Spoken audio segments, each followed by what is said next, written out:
जरा सुनिएगा और समझिएगा। ईरान और इसराइल की जो सूरत हाल है उस हवाले से भी इस मुलाकात की टाइमिंग बहुत इंपॉर्टेंट कही जा रही है। लेकिन एक जुमले में उन्होंने पूरी कहानी बयान की कि ईरान के मामले में हाफिज सैयद आसिम मुनीर साहब का डोनाल्ड ट्रंप के साथ इत्तेफाक हो गया है। ये बात उन्होंने क्लेम किया है।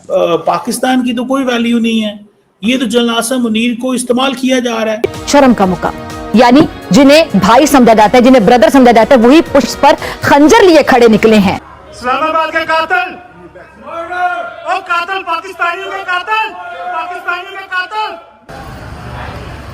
आसिम मुनीर इस्लामाबाद के कातिल,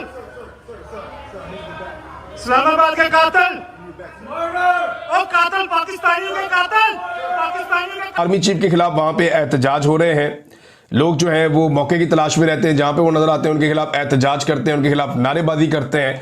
और ये पाकिस्तान के किसी भी आर्मी चीफ के साथ पहली मर्तबा हुआ है। तौबा, अस्तगफार, तौबा तौबा तौबा, खुदा मुझे माफ करे। जंग का आगाज, ईरान पर इसराइल का हमला, ईरान की मुसल्लह अफवाज और 6 साइंसदान भी शहीद हुए। कि अल्लाह का निजाम हरकत में आ गया। मुसलमान मुमालिक इसराइल को बचा रहे हैं। ये सितम है, ये जुल्म है, ये ज्यादती है। नेतन्याहू ने कई साल पहले अपने इंटरव्यू के अंदर एक बात कही थी कि उनको पाकिस्तान का न्यूक्लियर प्रोग्राम खटकता था, खटकता है और खटकता रहे इंशाअल्लाह। उसको बुच्चर कसौड़ा कहा जाता है, इसराइल ना कहें। आग में हाथ डालोगे जल जाओगे। हम उस आग पे मजीद तेल डालेंगे। डाल के देखो फिर पता चलेगा।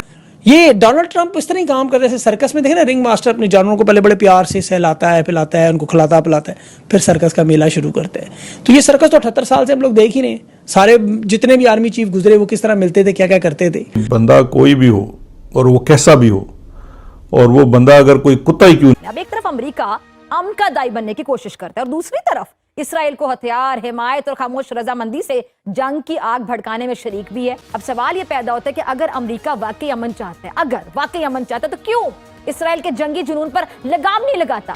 ये महसूस कर रही है कि पाकिस्तान के army chief general Asim Munir जो हैं, उनका जो अमेरिका का दौरा है, इसको अमेरिकन जनरल आसिम मुनीर को इस्तेमाल करना चाहते हैं अगेंस्ट ईरान। डोनाल्ड ट्रंप और अब आर्मी चीफ भी शायद सेम पेज पे आ चुके हैं। देखिए, ट्रंप चीफ से मिलने के बाद ट्रंप ने सिचुएशन रूम में फौरन चला गया टीम के साथ और उसने कहा, जो भांडा फोड़ा, उसने कहा ईरान के मामले पर हम मुत्तफिक हैं। ऐसे वक्त में जब पाकिस्तान के बॉर्डर्स पे एक बहुत बड़ी जंग छिड़ रही है, जिसके लिए कहा जा रहा है कि अब सीज फायर नहीं होगा, असल मिशन हम हासिल करेंगे इस जंग से।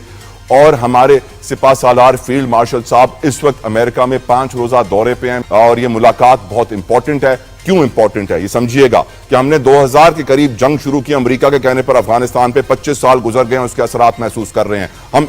अभी इजराइल ईरान जंग के अंदर जो अपना किरदार अदा करेंगे अमेरिका के कहने के ऊपर, उसके असरात अगले 50-100 सालों तक पाकिस्तान पे पड़ेंगे। Shame on you, Asim Munir!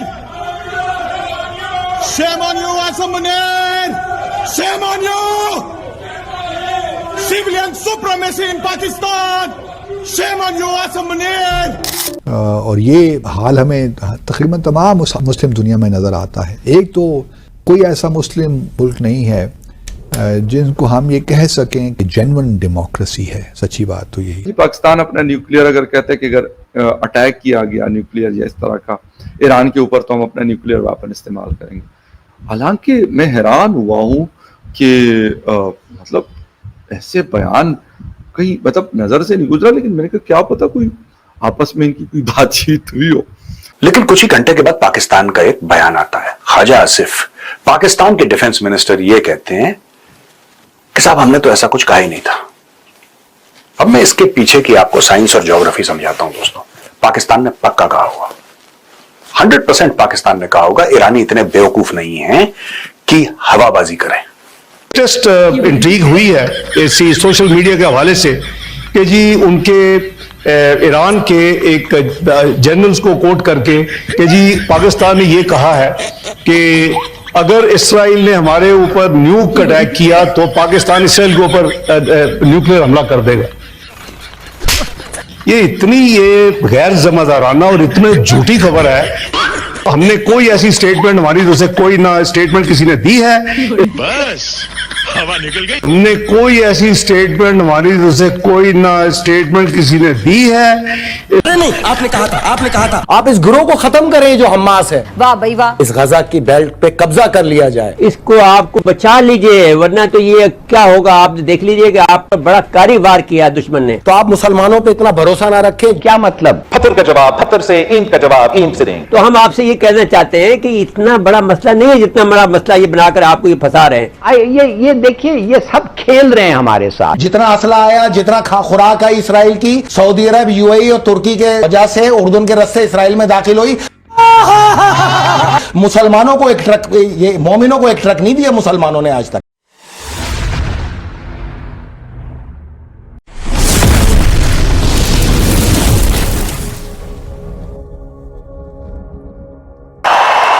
Prime Minister Modi is the boss. मैं यूएई के होके, अभी मैं तुर्की होके आया हूँ और मैंने उन भाइयों को कहा मैं आया हूँ तो आप समझेंगे शायद ये मांगने नहीं आया, लेकिन मजबूरी है। बेकारी को कौन पूछता है? मैं क्या रिस्पेक्ट रह गई है? पहले कौन सी रिस्पेक्ट थी? पहले भी तो मतलब ये वाला जो ये सारे सीन है बैगर्स वगैरह के, तो हम स्टार्ट से बचपन से सुनते आ रहे हैं। गजब बेइज्जती है। अल्लाह ताला ने आपको सहरा दिया है, अल्लाह ताला ने आपको समंदर दिया है, अल्लाह ताला ने आपको पहाड़ दिए हैं, आपको अल्लाह ताला ने सोना दिया है, आपको अल्लाह ताला ने सबसे बढ़कर जो इंसान के अंदर जो सबसे इंसान वो इंसान दिए जिनके दिमाग है, टैलेंट है आपके पास। I mean, it is pointless। आप लोगों के जो आपको स्टेटिस्टिक मिलता है वो दोहरा देते हैं और कहते हैं सही होगा। अगर हमारी एक्सपोर्ट नहीं बढ़ेगी तो हमारे पैसे कहाँ से आएंगे? अगर हमारे घरों के चूल्हे नहीं जलेंगे, जब हमारी बिजनेस नहीं होगी तो चूल्हे कैसे जलेंगे? अभी तो शुरुआत है। चीनी और रोटी खाना बंद करें, लोगों के पैसे खाना शुरू कर दें, करप्शन करना शुरू कर दें, और पापा जैसा रिच डैडी ले आए। इजराइल ने तो अपना एक पूरा रिटेलिएशन, भरपूर रिटेलिएशन विद कंफर्मेशन, जैसे आप कह रहे हैं विद इन दी सेकंड्स दे दिया, दुनिया को पैगाम दे दिया है। अब अगला टारगेट इजराइल आप क्या समझते हैं क्या करने वाला है, या क्या उसका प्लान होगा? आयत अल्लाह खामनेई। तौबा तौबा। क्या कह रहे हैं आप इस पे परेशान नहीं हुआ करें, ये हमारा मिरास है शहादत, हम तो खुश हैं। यानी अगला टारगेट आयतुल्लाह खामनेई खुदा ना खास्ता हो सकता है। हाँ भाई हाँ। हम उस दिन खुशी मनाएंगे जिस दिन इस्लाम का परचम लगेगा। मुस्लिम उम्मा का चुम्मा है पाकिस्तान। फुड़की का मुकाबला फुड़की से ही करना है। अरे कौन भौंक रहा है ये बदतमीज? इंडियन मीडिया जो आज मुझ पे तनकीद कर रहा है, यार उस आदमी को ना नोबेल प्राइज मिलना चाहिए। तो इंडिया ने जितना अपने आप को बनाया, जितना अहमदाबाद पोर्ट्स को डेवलप किया, अब कोई ग्रेजुएट होके भी चौथी फेल कैसे हो सकता है? इंडिया को बताऊं, उसी दिन 18 नवंबर को जब 15 दिन का तुम्हें टाइम दिया था कि माफी मांग लो और पीछे हट जाओ, तुम नहीं हटे। तुझे क्या, तू है कौन? तुमने हमारा मजाक उड़ाया, पाकिस्तानियों का मजाक उड़ाया। ये कोई नई बात नहीं है, हमेशा से ऐसा ही तो होता आ रहा है। म्यूजिक।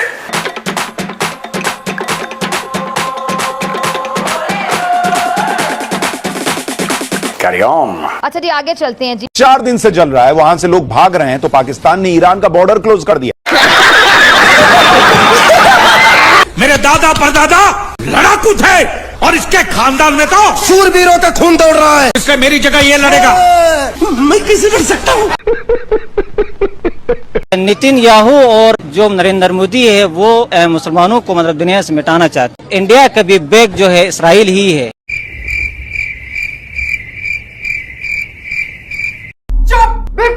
देखिए सब ऐसा है कि पाकिस्तान ने चुपचाप एक कमरे में जाके ईरानियों को यह तो बोल दिया कि आप चिंता मत करिए जी, 80 भी मुसलमान तक तुसी भी मुसलमान, आप बिल्कुल चिंता मत करो, आप फिक्र ना करो। अगर इसराइल ने आपके ऊपर कोई हमला करा, एटमी हमला करा, तो हम नस्ते नाबूद कर देंगे इसराइल को। ये लाहौरी बड़ा बड़ा बोलते हैं ना, लाहौरी जो हैं दे ऑलवेज टॉक बिग। इसीलिए कहते हैं कि पहले तोलो फिर बोलो, क्योंकि कम बोलना और समझदारी की बात करना अक्लमंदों की निशानी। लेकिन जिसकी अकल पे कहीं के पत्थर पड़ जाए तो फिर वो तो सोचने के बजाय कर गुजरने पर यकीन रखता है, और ऐसे शख्स को अच्छे बुरे की तमीज नहीं रहती। सबसे पहले I want to inform you guys कि पाकिस्तान का GDP came in at $411 billion, making Pakistan the world's 40th largest economy। ये कैसे हो गया है? हमारी actually undocumented economy is larger than our documented और फॉर्मल इकोनॉमी। अरे कहना क्या चाहते हो? इकोनॉमी के नंबर्स दे रही हूँ, तो इनफॉर्मल को मिला के अगर हम एस्टिमेट लगाएं तो दैट वुड मीन कि Pakistan economy is nearing the $1 trillion mark. पैसा ही पैसा होगा, which is huge. So please pay your taxes, document everything, formal economy का हिस्सा बन जाए ताकि हमारा मुल्क आगे बढ़ सके। ये बातें बताई नहीं जाती, नजर लग जाती है। इंडिया में इंडिया को बताऊं, उसी दिन 18 नवंबर को जब 15 दिन का तुम्हें टाइम दिया था कि माफी मांग लो और पीछे हट जाओ, तुम नहीं हटे। तुमने हमारा मजाक उड़ाया, पाकिस्तानियों का मजाक उड़ाया। ये तो होगा।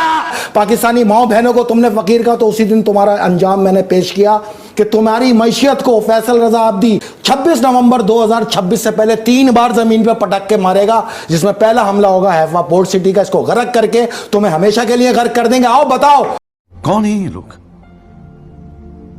कहां से आते हैं? क्या मांग सकते हैं पाकिस्तान से? सदर ट्रंप जो हैं वो फील्ड मार्शल से क्या मांगेंगे? सबसे पहली चीज जो वो मांगेंगे वो हमारे ख्याल में फौजी अड्डे, जो फजाई अड्डे हैं, वो मांगेंगे, ताकि अगर अमेरिका ने ईरान के ऊपर फुल फ्लज वॉर होनी है तो फिर एक तरफ तो अफगानिस्तान है, वहाँ से तो शायद उस तरीके से अड्डे नहीं मिलेंगे। इसी तरीके से दूसरी तरफ ताजिकिस्तान है, वहाँ से नहीं मिलेंगे। इराक के शायद मिल जाएं, लेकिन वो एक तरफ होगी। दूसरी तरफ से हमला करने के लिए, क्योंकि जो ईरान है वो बहुत बड़ा मुल्क है, तो उसको दूसरी तरफ से हमला करने के लिए फिर शायद पाकिस्तान हो।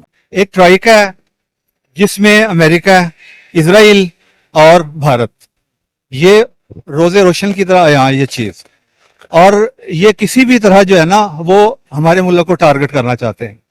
दोस्ती के लबादे में कभी कोई और डिप्लोमेटिक वो लेके आ जाते हैं एंगल, ठीक है, लेकिन इनका टारगेट खुदा ना खासा वो मेरे मुंह में खाक, ये मुमलिकत खुदादाद, ये इनका टारगेट है। आप लोग रोना बंद कीजिए, मेरे तक आवाज आ रही है। इसराइल ने गो के शदीद नुकसान पहुंचाया है ईरान को। ईरान की जानिब से बार बार ये थ्रेट्स आ रहे हैं कि हम ऐसा हमला करेंगे कि दुनिया ने इससे पहले कभी नहीं देखा होगा, लेकिन जाहिर है जब तक कि वो हमला न करे उस वक्त तक हमें यकीन नहीं आएगा। ईरान की क़यादत मुसलसल कत्ल हो रही है। ये जिस फौजी कमांडर को लगाते हैं, जिसको अपॉइंट किया जाता है, चाहे हेड ऑफ इंटेलिजेंस हो या हेड ऑफ आर्मी हो या पासदारान हो, वो उसी तरह कत्ल किए जा रहे हैं जैसे उससे पहले हिजबुल्लाह की पूरी क़यादत को और नंबर 2 क़यादत को और नंबर 3 को इसराइल ने कत्ल कर दिया था। इंडिया सबसे पहले ये कहता है भाई हमने पाकिस्तान में बात किससे करनी है जी।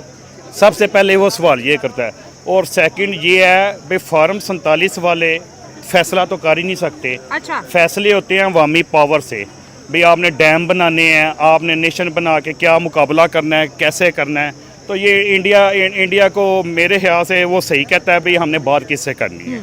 अगर इनसाइड ईरान खाना जंगी करवानी है तो पाकिस्तान एक अहम मुल्क होगा फिर उस सिलसिले में, और रवायती हथियार भी चाहिए होते हैं। जैसे आपने यूक्रेन के मामले में देखा कि पाकिस्तान से हथियार जो हैं वो पहले अमेरिका को गए और अमेरिका से यूक्रेन पहुंचे। ये इंटरनेशनल अखबार क्लेम करते हैं। याद कीजिए, बहुत सारे अमेरिकी जरीदों ने ये पूरी रिपोर्ट लिख रखी है पूरे सबूतों के साथ कि पाकिस्तान ने वो असलहा फ़रोख्त किया था। गालिबन 900 मिलियन का था या कितने का था, लेकिन वो इंटरनेशनल अखबारात उसे कवर कर चुके। पाकिस्तान अगर इस वक्त ईरान अमेरिका का साथ देता है वॉर एंड टेरर टाइप, ठीक है, आपको चाइना को खुदा हाफिज कहना पड़ेगा। लेकिन जिस वजह से ये पाकिस्तान की तारीख का महंगा तरीन खाना, मैं कहूँगा पाकिस्तान ने ये किया है कि जी अपने बॉर्डर जो है वो ईरान के साथ बंद कर दिए। बहुत खतरनाक हद तक जासूसी और गद्दारी और खयानत है ईरान की सफ़ों में।